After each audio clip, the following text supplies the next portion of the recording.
Hi, my sweet friends, and welcome back to Crochet Every Day with Judy. Today, we are continuing reading from Swiss Family Robinson, and we're starting with Chapter 21, Gymnastic Exercises, Various Discoveries, Singular Animals, etc. I recommended to my sons to resume the exercise of the shooting of arrows, for I had an extreme solicitude about their preserving and increasing their bodily strength and agility. On this occasion, I added the exercises of running, jumping, getting up trees, both by means of climbing by the trunk or by a suspended rope, as sailors are obliged to do to get to the masthead. We began at first by making knots in the rope at a foot distance from each other. Then we reduced the number of knots, and before we left off, we contrived to succeed without any.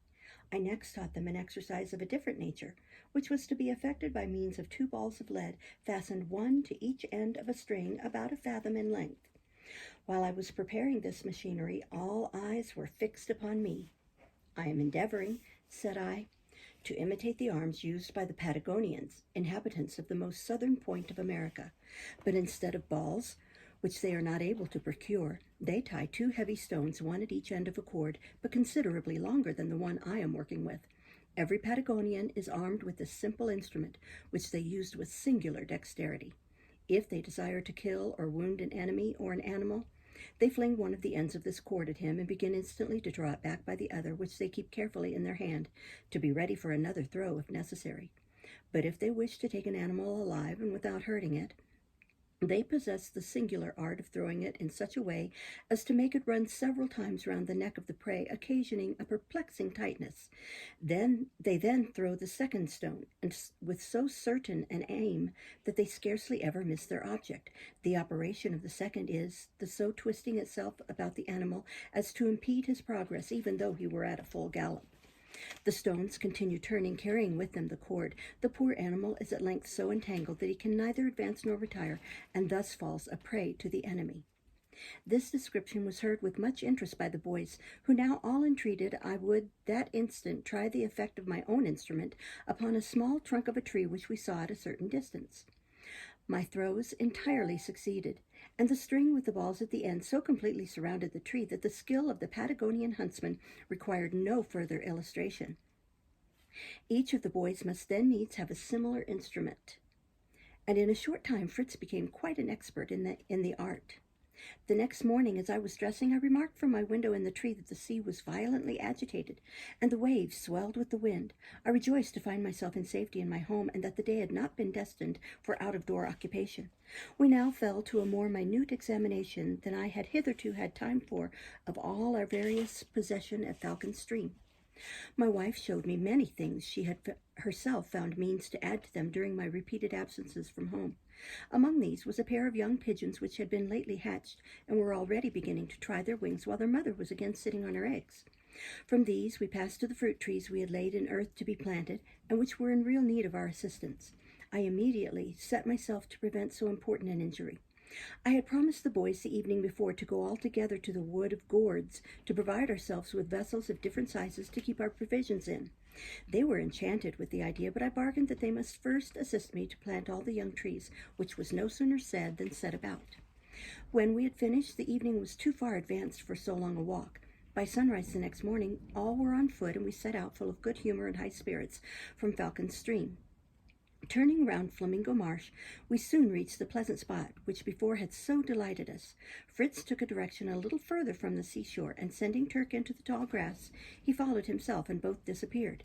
Soon, eager for sport, we heard Turk barking loud. A large bird sprang up, and almost at the same instant a shot from Fritz brought it down.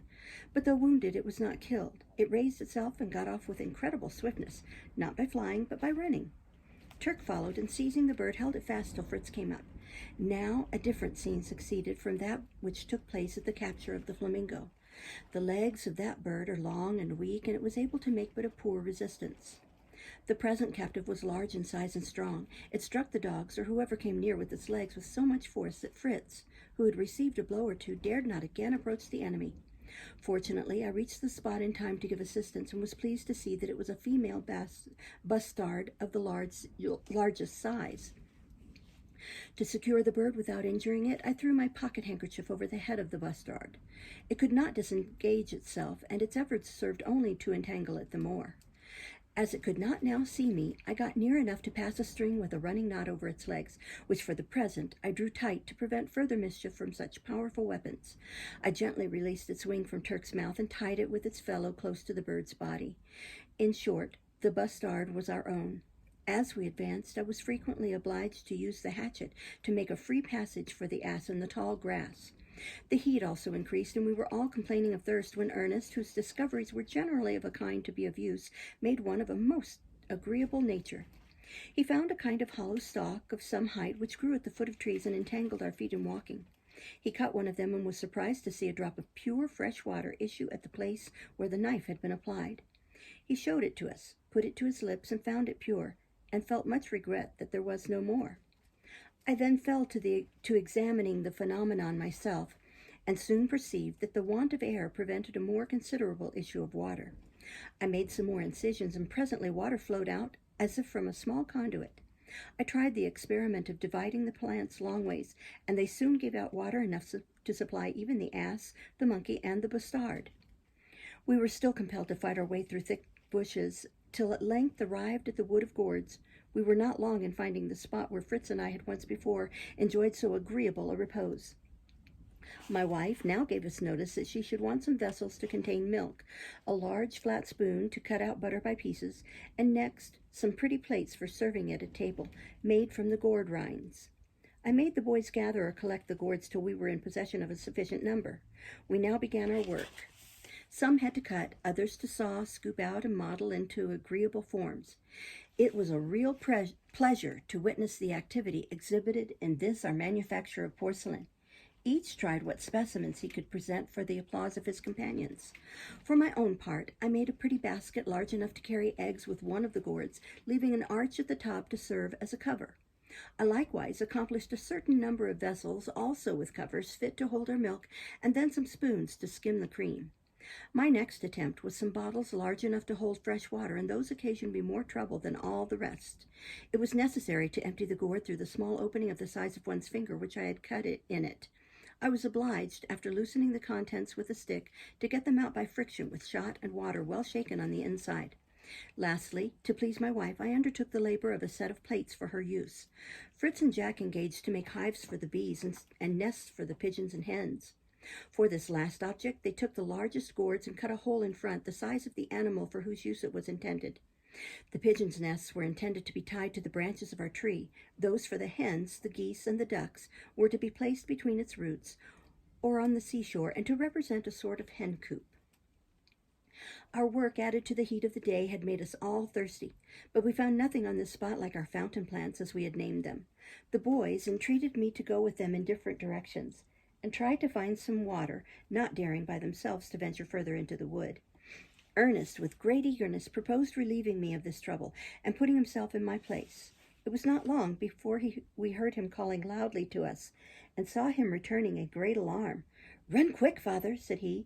"Here is an immense wild boar." I then cried out to the boys to call the dogs quickly. "Hello, here, Turk, Flora!" The dogs arrived full gallop. Ernest was our leader, and conducted us to the place where he saw the boar, but it was gone, and we saw nothing but a plot of roots which appeared to have been ransacked by the animal. We soon heard a cry of the dogs, for they had overtaken the runaway, and soon after the most hideous growling assailed our ears from the same quarter. We advanced with caution, holding our guns in readiness to fire together the instant the animal should be within the proper distance. Presently, the spectacle of the two brave creatures attacking him on the right and left presented itself. Each held one of his ears between its teeth. But it was not a boar, but our own sow, which had run away and so long been lost. After the first surprise, we could not resist a hearty laugh, and then we hastened to disencumber our old friend of the teeth of her two adversaries. But here the attention of all was attracted to a kind of small potato which we observed lying thick on the grass around us, and which had fallen from some trees which appeared loaded with the same production. Our sow devoured them greedily, thus consoling herself for the pain and fright the dogs had occasioned her.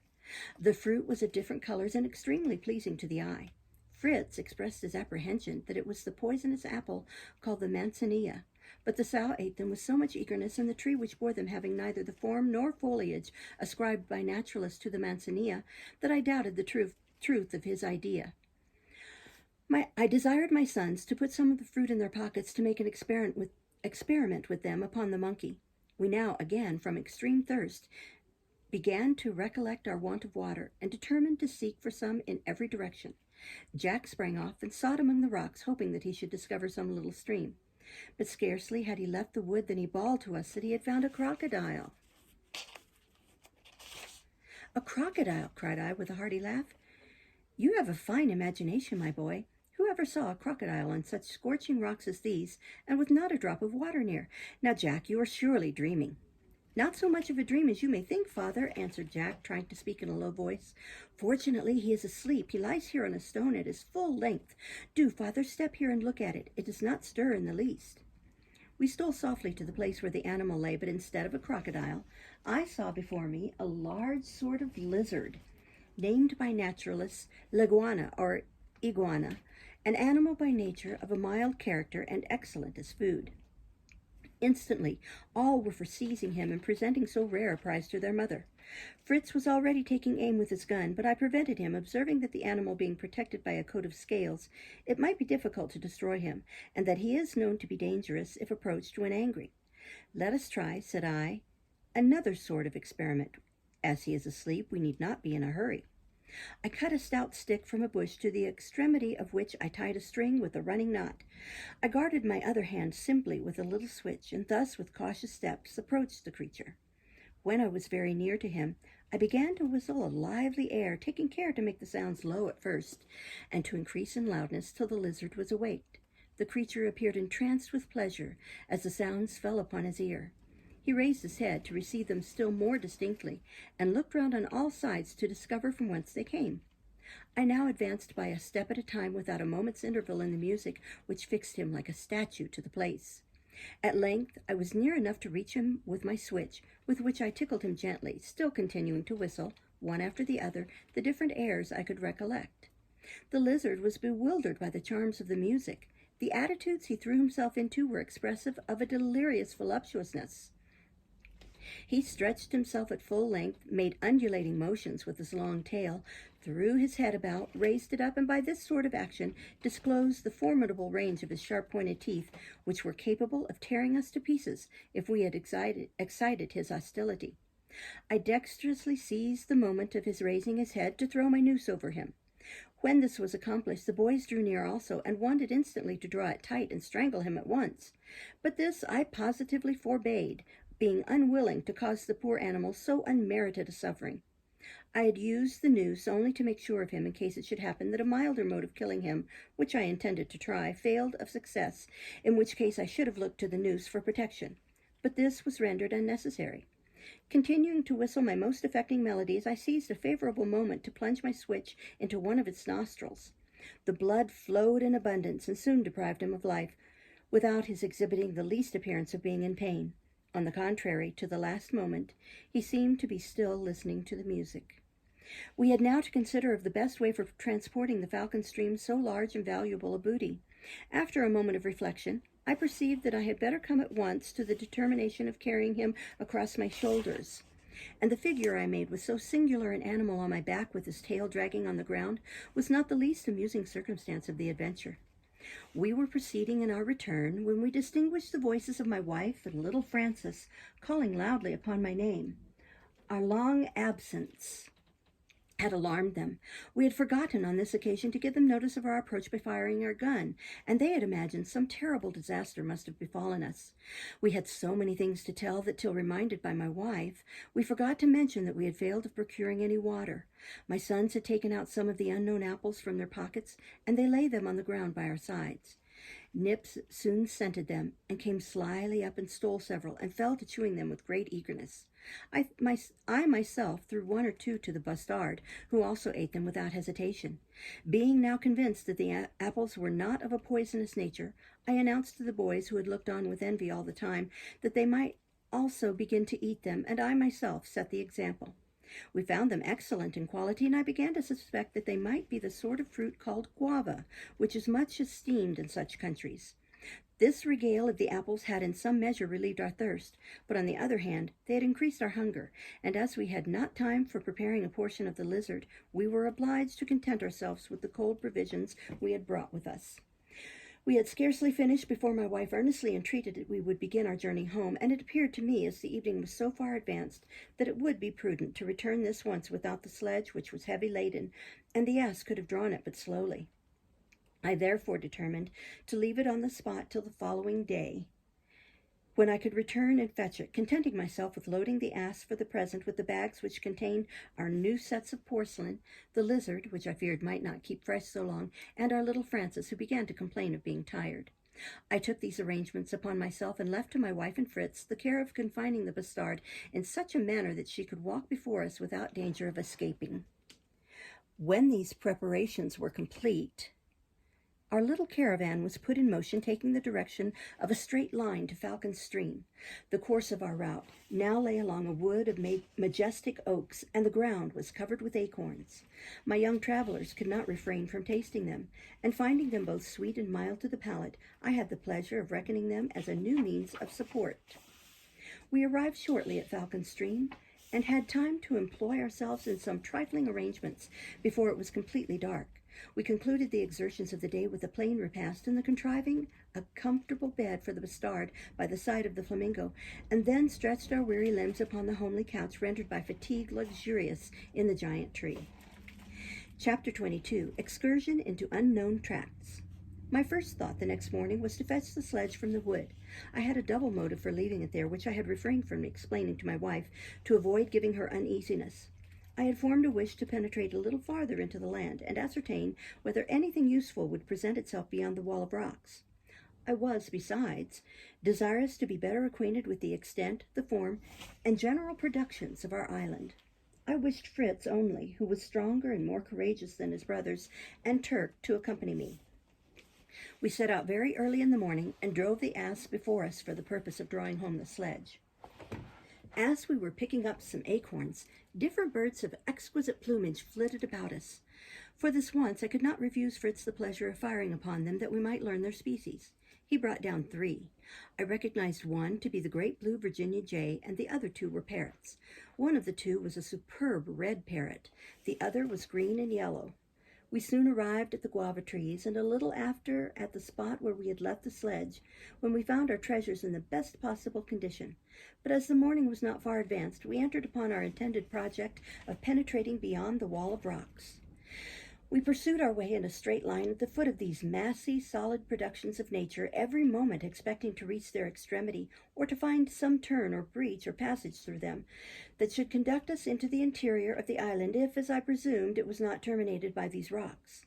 We walked on, continually looking about, that nothing might escape us worthy of notice, and to anticipate and avoid such dangers as should threaten. We next entered a pretty little grove, the trees of which were unbeknown to us.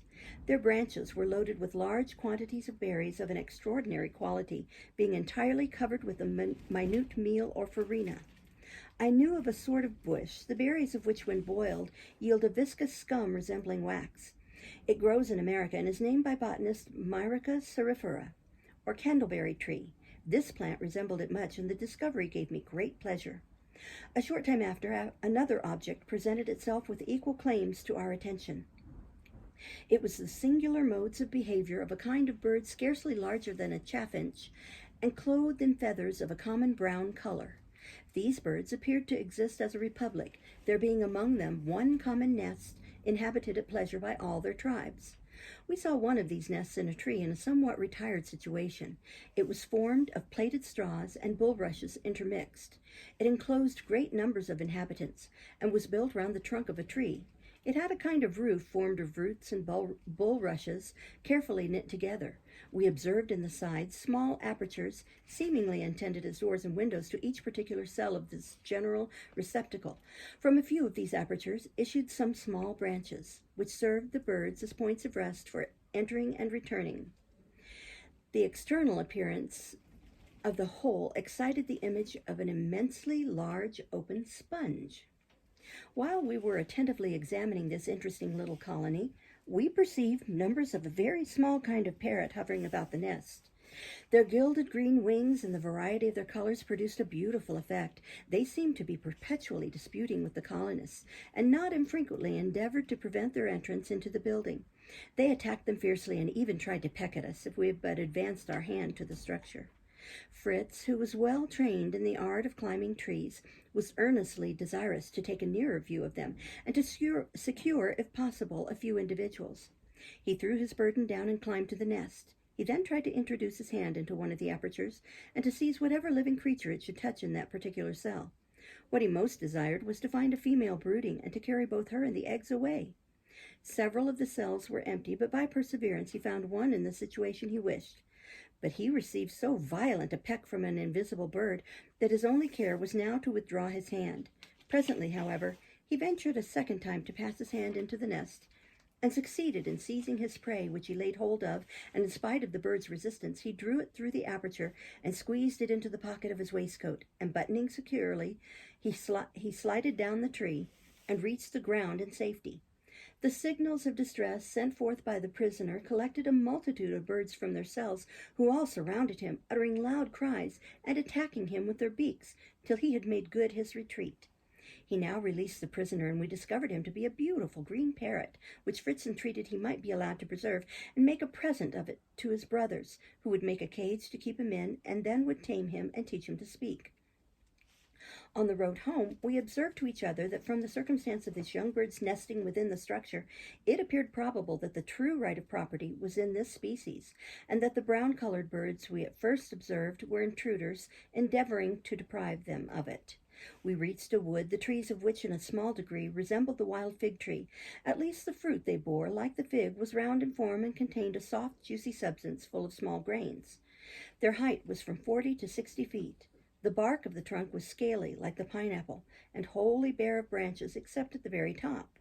The leaves of these trees are very thick, in substance tough like leather, and their upper and under surfaces are different in color. But what surprised us the most was a kind of gum which issued in a liquid state from the trunk of the tree, and became immediately hardened by the air. This discovery awakened Fritz's attention. In Europe, he had often made use of the gum produced by cherry trees, either as a cement or varnish in his youthful occupations, and the thought struck him that he could do the same with what he now saw. As he walked, he frequently looked at his gum, which he tried to soften with his breath, but without success. He now discovered a still more singular property in the substance, that of stretching on being pulled at the extremities, and on being let go, of reducing itself instantly by the power of an elastic principle. He was struck with surprise and sprang toward me, repeating the experiment before my eyes and exclaiming, "Look, father, if this is not the very thing we formerly used to rub out bad strokes in our drawings." "Ah, what do you tell me?" cried I with joy. "Such a discovery would be valuable indeed. The best thanks of all will be due to you, if it is the true caoutchouc tree which yields the Indian rubber. Quick, hand it here that I may examine it." Having satisfied myself of our good fortune, I had now to explain that caoutchouc is a kind of milky sap which runs from its tree in consequence of incisions made in the bark. This liquid is received in vessels placed expressly for the purpose. It is afterwards made to take the form of dark-colored bottles of different sizes, such as we have seen them in the following manner. Before the liquid has time to coagulate, some small earthen bottles are dipped into it a sufficient number of times to form the thickness required. These vessels are then hung over smoke, which completely dries them and gives them a dark color. The concluding part of the operation is to break the mold and to get out the pieces by the passage of the neck, when there remains the complete form of a bottle. In the same way, we may be able to make shoes and boots without seams, if we can add the assistance of earthen molds of the size of the leg or foot to be fitted. We must consider of some means of restoring masses of the caoutchouc to its liquid form for spreading upon the molds, and if we should not succeed, we must endeavor to draw it in sufficient quantities in its liquid state from the trees themselves. We now began to consider how much farther we would go. The thick bushes of bamboo, through which it was impossible to pass, seemed to furnish a natural conclusion to our journey. We were therefore unable to ascertain whether or not we should have found a passage beyond the wall of rocks. We perceived then no better resource than to turn to the left toward Cape Disappointment, where the luxurious plantations of sugar canes now again drew our attention. That we might not return empty-handed to Falcon Stream and might deserve forgiveness for so long an absence, we each took the pains to cut a large bundle of the canes, which we threw across the ass's back, not forgetting the ceremony of reserving one apiece to refresh ourselves with along the road. We soon arrived on the well-known shore of the sea, which at length afforded an open and a shorter path. We next reached the wood of gourds, where we found our sledge loaded as we had left it the night before. We took the sugar canes from the ass and fastened them to the sledge, and then we harnessed the ass, and the patient animal began to draw toward home. We'll stop there for today and start next time with Chapter 23. Thank you for listening. Bye-bye.